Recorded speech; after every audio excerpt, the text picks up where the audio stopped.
जय गुरु जी, शुक्राना गुरु जी। सदाशिव गुरु जी महाराज के चरणों में उनकी बेटी का कोटि कोटि प्रणाम और सारी संगत को भी मेरी तरफ से जय गुरु जी, शुक्राना गुरु जी।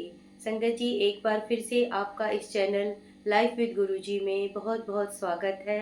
और संगत जी, आप कैसे हैं और आप लोगों की शिवरात्रि कैसी रही, कमेंट सेक्शन में ज़रूर बताना।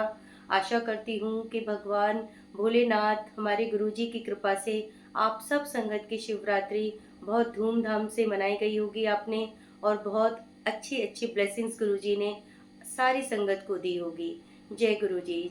संगत जी, आज गुरुवार है और हमारे गुरुजी का वार है। बृहस्पतिवार को, गुरुवार को हम अपने गुरुजी का वार कहते हैं। और आज वैसे ही हम बहुत खुश होते हैं कि हमारे गुरुजी का दिन है। और दूसरा, कल महाशिवरात्रि थी, तो शिवरात्रि का जो खुमार होता है वो कई दिन तक नहीं जाता संगत जी। जैसे कि हम अगर किसी अपने रिलेटिव की शादी में जाते हैं तो बहुत दिनों तक हमारे ऊपर वो खुमार ही रहता है। तो फिर ये तो हमारे महादेव, हमारे सदाशिव भोले बाबा की शादी है, तो इसका खुमार इतनी जल्दी कैसे जा सकता है। तो क्यों नहीं हम इसी से रिलेटेड सत्संग आज आपस में शेयर करेंगे, बात करेंगे गुरु जी के बारे में। तो संगत जी, जब भी देखिए लेकिन हाँ, सबसे पहले हम अपने गुरुजी का मंत्र जाप करना भूल रहे हैं, तो हम मंत्र जाप करेंगे। सॉरी गुरुजी, आज्ञा दीजिए सत्संग को शुरू करने से पहले, और आपका मंत्र जाप करते हैं। ओम नमः शिवाय, शिवजी सदा सहाय।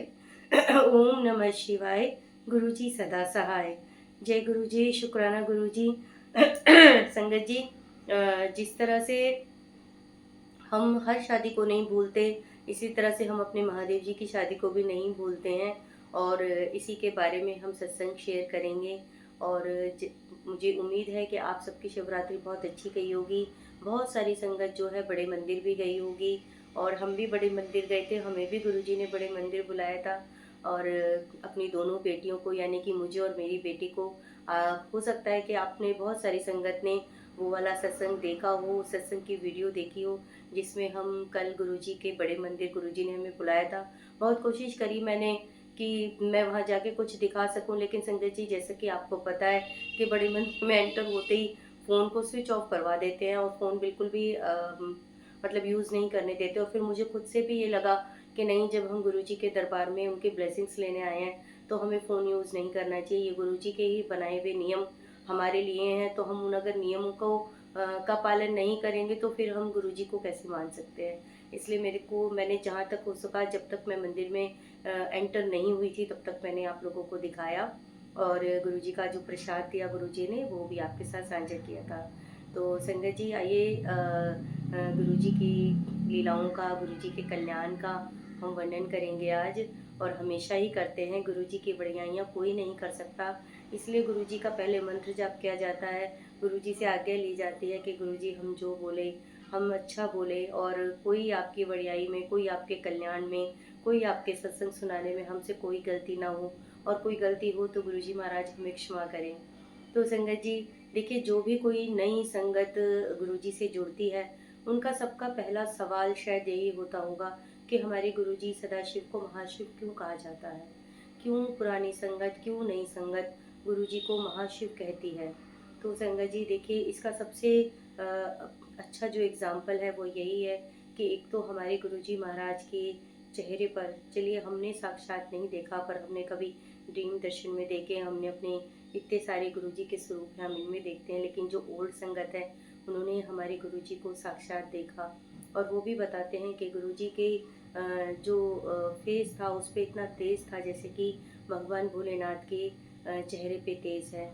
संगत बताती है कि वो गुरुजी को बार बार देखते थे, बार बार देखते थे, लेकिन जैसे ही गुरुजी उनकी तरफ देखते थे तो उनसे वो तेज सहन नहीं होता था, और वो पलक झपक के दूसरी तरफ देखने लग जाती थी संगत, या नीचे मुंह कर लेती थी, क्योंकि गुरुजी के तेज को शायद वो सहन नहीं कर पा रही थी। लेकिन जैसे ही गुरुजी दूसरी तरफ नज़र करते थे तो संगत फिर उनको देखती थी, क्योंकि गुरुजी का चार्म ही इतना है कि गुरुजी को एक बार कोई देख ले तो बार बार देखने का मन करता है संगत जी। और दूसरा संगत जी, जब भी गुरुजी कोई किसी का कष्ट, किसी की बीमारी अपने ऊपर लेते थे, तो गुरुजी के शरीर पे वो बीमारियां, वो कष्ट दिखाई दे जाता था। ये ओल्ड संगत हमेशा बताती है कि जब भी गुरुजी किसी संगत का ब्लैक मैजिक, किसी का कैंसर, कोई ऐसी बीमारी अपने ऊपर लेते थे, तो गुरुजी के शरीर पर भी ख़ास तौर से अगर ब्लैक मैजिक का कोई ऐसा मतलब संगत आ जाती थी और गुरुजी उसका कष्ट काटते थे, तो गुरुजी के शरीर पे काले काले चकत्ते पड़ने लग जाते थे, धब्बे पड़ने लग जाते थे, शरीर काला पड़ने लग जाता था गुरुजी का। और ये किसके उस पे होगा संगत जी, जिस तरह से भगवान भोलेनाथ अपने भक्तों का कष्ट अपने ऊपर ले लेते थे, सब कष्ट उन्होंने अपने भक्तों के अपने ऊपर लिए। इसी तरह से हमारे गुरुजी भी अपने भक्तों का कष्ट अपने ऊपर ले लेते हैं। तो वो भगवान नहीं है तो और क्या है संगत जी। संगत जी, एक ओल्ड संगत अंकल ने बताया था कि जब कारगिल का युद्ध चल रहा था, उस समय पे गुरुजी के शरीर में बहुत सारी मतलब उनको दिक्कतें हुई थी। मतलब जब तक कारगिल का युद्ध चलता रहा, तो गुरुजी के चेहरे पे, शरीर पे काले काले धब्बे पड़ने शुरू हो गए थे और फिर वो अपने आप समाप्त भी हो जाते थे। तो संगत जी, उन्होंने बताया कि जो कारगिल में हमारे जो सैनिक, हमारे जो सिपाही इंजर्ड हो जाते थे, जो घायल हो जाते थे, तो उनके जो कष्ट थे वो गुरुजी महाराज के शरीर पे, चेहरे पे दिखाई देते थे। तो संगत जी, ये और कौन कर सकता है? ये भगवान भोलेनाथ के अलावा कोई नहीं कर सकता संगत जी। तो एक ये जवाब है हमारे गुरुजी का कि वो महाशिव हैं। दूसरा संगत जी, जब हमारे गुरुजी साक्षात थे, फिजिकल फॉर्म में थे, तो एक आंटी अपने बच्चे के साथ गुरुजी के पास आई थी अपने बच्चे को लेकर, और उस बच्चे के हाथ से जल प्रसाद गिर जाता है। और जब जल प्रसाद गिरता है तो कोई सेवादार चाय ले आ रहे होते हैं और चाय प्रसाद गरम गरम उस बच्चे के पैर पे गिर जाता है। और उसकी मम्मी जो होती हैं बच्चे की, वो और जो और सारी संगत होती है वो बोलती है कि चलो चलो इसको डॉक्टर के पास लेके चलते हैं। लेकिन गुरुजी महाराज, हमारे भगवान गुरुजी ने उनको बोला कि नहीं, डॉक्टर के पास ले जाने की ज़रूरत नहीं है, आप इसको पीछे ले जाके बिठा दो। तो उसकी मम्मी जो होती हैं वो अपने बच्चे को पीछे ले जाके बिठा देती हैं, और थोड़ी देर में ही उस बच्चे के पैर पे से वो जो चाय का निशान होता है वो थोड़ा थोड़ा ठीक होने लग जाता है और कोई छाले नहीं पड़ते।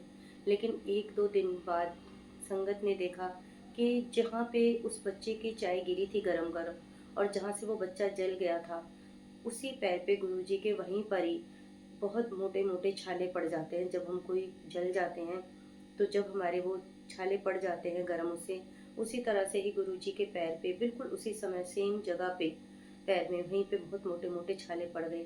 तो संगत को भी देखकर बहुत दुख हुआ कि किस तरह से गुरुजी हमारे कष्ट अपने ऊपर ले लेते हैं।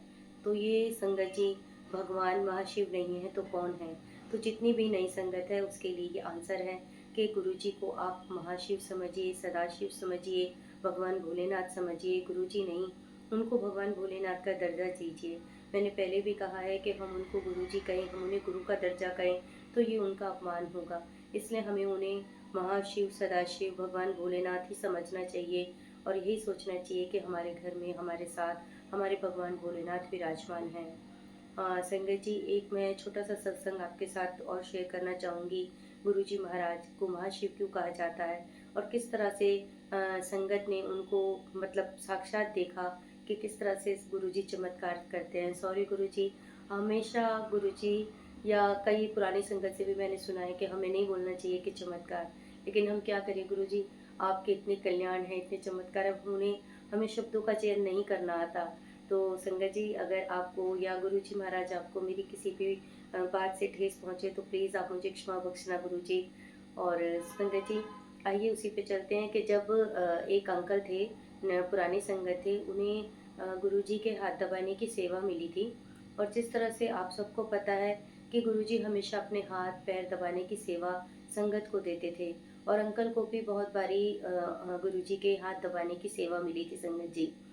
तो अंकल ने हमेशा नोटिस किया इस बात को कि गुरुजी के हाथों में से इस तरह से कोई छोटा सा, जैसे हमारे हथेली में कुछ दाना सा उभर जाता है, जैसे किसी को स्टिच लगे हों और उस पे कोई दाना सा उभर जाता है, ऐसे अंकल को मतलब दिखता था गुरुजी के उसमें से। और अंकल बताते हैं कि ये कभी भी सुबह के समय मॉर्निंग में नहीं होता था, हमेशा तब होता था जब गुरुजी नहा धोकर अपनी गद्दी पर बैठते थे और संगत को प्रसाद का वितरण करते थे अपने हाथों से। संगत जी, गुरुजी प्रसाद देते थे संगत को। उस समय अंकल देखते थे कि किस तरह से गुरुजी की हथेली पे एक छोटा सा दाना सा उभरता है और वो फिर बार बार उनको दिखता था। तो उस अंकल की हिम्मत नहीं होती थी गुरुजी से पूछने की, लेकिन एक दिन अंकल ने बहुत हिम्मत करके गुरुजी को पूछा कि गुरुजी क्या आपके हाथ में चोट लगी हुई है, क्या आपके हाथ में स्टिच लगे हुए हैं गुरुजी। तो गुरुजी समझ गए, वो जानी जान है। तो गुरुजी ने बोला नहीं कमलिए, मेरे हाथ पे स्टिच नहीं लगे हैं, कोई चोट नहीं लगी है, मेरे हाथ में छोटे छोटे शिवलिंग बनते हैं चने के दाने के बराबर। तो बताइए संगत जी, जो शिवलिंग कहाँ पे बनते हैं, भगवान भोलेनाथ के उस पे है ना। तो संगत जी गुरुजी ने उन अंकल को बताया कि जब भी मैं अपनी गति पे बैठता हूँ और संगत को मैं प्रसाद बांटता हूँ, तो जिस हाथ से मैं प्रसाद बांटता हूँ उस हाथ में मेरे छोटे छोटे से शिवलिंग बन जाते हैं और अपने आप समाप्त हो जाते हैं, बनते हैं, समाप्त होते हैं।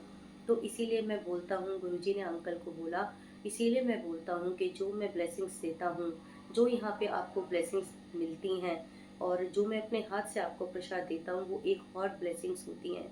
इसलिए मैं बार बार बोलता हूँ कि ये ब्लेसिंग्स हॉट ब्लेसिंग्स हैं और इनको मैं जब देता हूँ तो मंदिर में बैठ के ही खाओ। यहाँ खाओगे तो तुम्हारी दवाई है, घर ले जाके खाओगे तो वो सिर्फ एक मिठाई है, फिर वो दवाई नहीं है, मेरी ब्लेसिंग्स नहीं है। तो संगत जी अंकल ने सत्संग सुनाया, मैंने सुना था, तो मुझे लगा कि देखिए इससे अच्छा उदाहरण, इससे अच्छा एग्जाम्पल हमें कहाँ मिलेगा कि हमारे गुरुजी ही महाशिव हैं, हमारे गुरुजी ही सदाशिव हैं। तो संगत जी गुरुजी पे अपना विश्वास बनाए रखिए, उन पर आप विश्वास बनाकर रखेंगे, उन्हें भगवान समझेंगे, तभी हमारा कल्याण हो सकता है। संगत जी हम पे दुख आए सुख आए, लेकिन हमें कभी गुरुजी का हाथ नहीं छोड़ना है। हाँ, हमसे गुरुजी का हाथ छूट सकता है, इसलिए हमेशा गुरुजी से अरदास करें कि गुरुजी हम कुछ गलत करें, हमसे कुछ भी गलती हो जाए, हम कहीं दुख में हों और हम कहीं सुख में हों, सुख में भी अहंकार आ जाता है संगत जी, और दुख में हम इतना परेशान हो जाते हैं कि कहते हैं अरे हम गुरुजी से जुड़े हैं, कुछ नहीं करा गुरुजी ने हमारे लिए, और हम गुरुजी का हाथ छोड़ सकते हैं। लेकिन संगत जी अगर हम गुरुजी से अरदास करेंगे कि गुरुजी हम दुख में हों सुख में हों, हम कुछ गलत कर रहे हों कुछ भी कर रहे हों, लेकिन आपने हमारा हाथ हमेशा से पकड़ के रखना है, हमेशा अपनी छत्र छाया में बना के रखना है हमें, और हमेशा अपना कल्याण भरा हाथ गुरुजी हमारे सिर पर रखना। हम पकड़ेंगे तो हमसे हाथ छूट जाएगा, लेकिन आप पकड़ेंगे तो जन्मों जन्मों तक हमारा हाथ नहीं छोड़ेंगे। और संगत जी जिस तरह से मैंने एक और सत्संग में आपको बताया था कि गुरुजी इसीलिए हमेशा बोलते थे शायद, कोई पुरानी और कोई नई संगत नहीं है, सब मेरे शिवगण हैं, और हजारों हजारों साल से ये शिवगण मेरी संगत मेरे साथ है। तो हम बहुत भाग्यशाली हैं संगत जी कि हम गुरुजी महाराज जी के साथ जुड़े हुए हैं। देखिए नई पुरानी संगत जो है वो तो खैर अपने आप को भाग्यशाली समझती होगी, और हम भी समझते हैं उन्हें बहुत भाग्यशाली, क्योंकि उन्होंने गुरुजी के साक्षात दर्शन किए हैं। लेकिन संगत जी हम भी कम भाग्यशाली नहीं हैं कि हमें इस जन्म में, हमें तो देखिए हम तो इसी जन्म का कह सकते हैं, वो तो हमारे गुरुजी महाराज को पता है कि वो कितने जन्मों से उन्होंने हमारा हाथ पकड़ा हुआ है। लेकिन हम भी बहुत भाग्यशाली हैं जो गुरुजी ने हमारा हाथ इस जन्म में पकड़ लिया। ये हमारी, हम अपनी जो अकल लड़ा रहे हैं कि इस जन्म में हाथ हमारा गुरुजी ने पकड़ा है, तो हम भी बहुत भाग्यशाली हैं। गुरुजी महाराज से हमेशा अरदास करें कि गुरुजी बहुत कमियां हैं हमारे में, बहुत सी कमियां हैं जिन्हें हम ठीक नहीं कर सकते। और सच में संगत जी मैं अगर अपने से कहूँ, मैं दूसरों को तो नहीं कह सकती, लेकिन बहुत कमियां हैं, बहुत अवगुण हैं जो ठीक करने पर भी, कोशिश करने पर भी नहीं ठीक होते। और गुरुजी महाराज से रोज़ यही अरदास करनी चाहिए, रोज़ यही अरदास मैं भी करती हूँ कि गुरुजी इतनी कमियां हैं, इतने गुण हैं जो हम अपने आप से ठीक नहीं कर पा रहे हैं, वो आपको ठीक करने हैं, आपको ही उस प्रयास में हमारा साथ देना है। जब तक आप अपनी कृपा का हाथ हम पे नहीं रखेंगे, हम उन सब से बाहर नहीं निकल सकते। और पूरा हमें भरोसा होना चाहिए, पूरा भरोसा है कि हाँ गुरुजी ने अपना हाथ हमारे सर पे रखा हुआ है। और संगत जी कल महाशिवरात्रि थी और बहुत ब्लेसिंग्स आप सबको मिली होंगी ऐसा आशा करती हूँ। और एक छोटा सा सत्संग और सुनाना चाहूँगी मैं शिवरात्रि के लिए ही, कि कल मैं और मेरी बेटी हम दोनों ही गुरुजी के मंदिर में गए थे, दोनों को ही गुरुजी ने बड़े मंदिर बुलाया, और काफ़ी भीड़ भाड़ थी वहाँ पे, क्योंकि संगत बहुत ज़्यादा हो गई है अब, बहुत इतनी संगत हो गई है शायद संभाली नहीं संभलती है। सेवादार भी बेचारे क्या करें, क्योंकि संगत ही इतनी ज़्यादा है। और उस समय जब हम चल रहे थे तो मैं कोशिश कर रही थी कि थोड़ा सा मैं रिकॉर्ड कर लेती हूँ आप लोगों को दिखाने के लिए, अंदर जाके तो नहीं रिकॉर्ड हो पाता, और वो नियम भी गुरुजी ने हमारे लिए बनाए, तो हम उन नियमों को क्यों तोड़े। तो संगत जी मेरे आगे एक आंटी चल रही थी और वो दूसरी आंटी से बोल रही थी कि मैंने अपनी बेटी को इतनी बार बोला कि चल चल गुरुजी की आज शिवरात्रि है, गुरुजी का विशेष दिन है, आज के दिन गुरुजी हमें बहुत विशेष ब्लेसिंग्स देते हैं। मैंने अपनी बेटी को बहुत बार बोला, लेकिन वो कहने लगी नहीं तुम ही जाओ, तुम्हें जाना है तो संगत जी शायद गुरुजी ने मुझे यही समझाया कि देख, तेरे को मैंने इतनी सारी ब्लेसिंग्स पहले ही दे रखी हैं। मेरी बेटी ने मतलब मैं कभी अपने मतलब गुरुजी के ही बच्चे हैं वो, मैं अपना क्या कहूँगी उन्हें, जो दिया है गुरुजी ने दिया है। कभी मुझे इनको बोलने की ज़रूरत ये नहीं पड़ी कि तुम भी चलो, या मैंने उन्हें फ़ोर्स नहीं किया कभी कि आज गुरुजी का जन्मदिन है या आज शिवरात्रि है। उनका मन होता है जब तो वो अपने आप चल पड़ते हैं। जैसे कि कल मेरी बेटी ने अपने आप ही बोला कि मम्मी तुम जाओगी शिवरात्रि पे गुरुजी के बड़े मंदिर? मैंने बोला हाँ। तो बोलने लगी मैं भी चलूँगी। जैसे ही मैंने उसको बोला कि तू भी चलेगी, तो उसने बोला क्यों, बस तुम ही जाओगी क्या, तुम ही गुरुजी की ब्लेसिंग्स लोगी क्या? तो मुझे बड़ा मतलब अच्छा लगा, हंसी आई। मैंने कहा नहीं, मैं कौन होती हूँ तुझे मना करने वाली, तुझे चलना है भाई तू भी चल, तू भी ले ब्लेसिंग्स गुरुजी की, बुला रहे हैं गुरुजी तो तू भी चल। तो गुरुजी ने समझाया कि देख इतनी ब्लेसिंग्स मैंने तेरे को दी हैं, तो उसके लिए मैं गुरुजी का हाथ जोड़ के लख लख बार शुक्राना करती हूँ कि गुरुजी आपने बच्चों को अपने से जोड़ा, और आप सबके बच्चों को, जैसे वो आंटी मतलब बहुत कहते हैं ना कि चाहे उसको शिकायत कर लो चाहे कुछ भी कह लो, जो पेरेंट्स किसी से इस बारे में बात करते हैं, तो आंटी बहुत उससे कर रही थी। तो गुरुजी सब संगत के परिवार को अपने साथ जोड़ें, और यही कामना मैं करती हूँ सबके लिए कि गुरुजी सर्वथा भला करें, सब पे अपनी मेहर भरा हाथ रखें। संगत जी, अगर आपको आज का सत्संग अच्छा लगा हो तो प्लीज़ कमेंट सेक्शन में ज़रूर बताइएगा।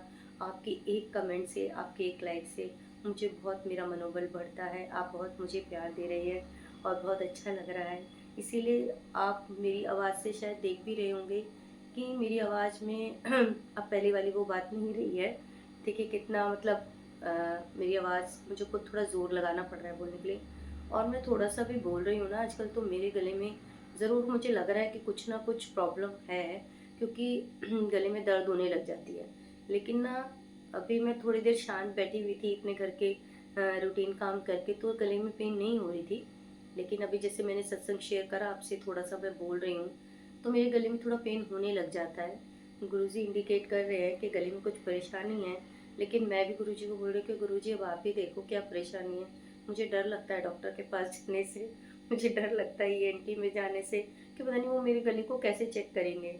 और कोशिश करती हूँ कि कम बोलूँ, लेकिन जब से गुरुजी ने ये चैनल बनवाया है और सत्संग शेयर करती हूँ, तो वो सिलसिला ख़त्म नहीं हो रहा है। बस मन करता है आप लोगों के साथ इसी तरह से गुरुजी सत्संग शेयर करवाते जाएं। और वो मैं क्या कर रही हूँ, वो गुरुजी कृपा का हाथ रख रहे हैं तो मैं शेयर कर रही हूँ। उसके लिए आपका अलग अलग शुक्राना गुरुजी। और संगत जी, आपका भी बहुत बहुत शुक्राना कि आप भी चैनल को प्यार दे रहे हैं, सत्संग सुन रहे हैं, उसके लिए आपका बहुत बहुत धन्यवाद, शुक्राना।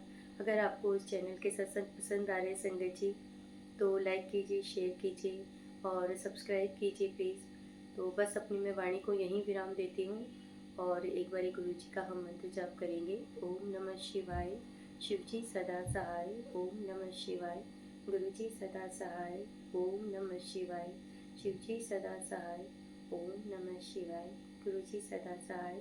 जय गुरु जी, शुक्राना गुरु जी। सॉरी संगत जी, अगर आपको आवाज़ की वजह से थोड़ी परेशानी हो रही हो सुनने में, तो उसके लिए मैं आपसे क्षमा चाहूँगी। जय गुरु जी, शुक्राना मेरे मालिक, लव यू गुरु जी।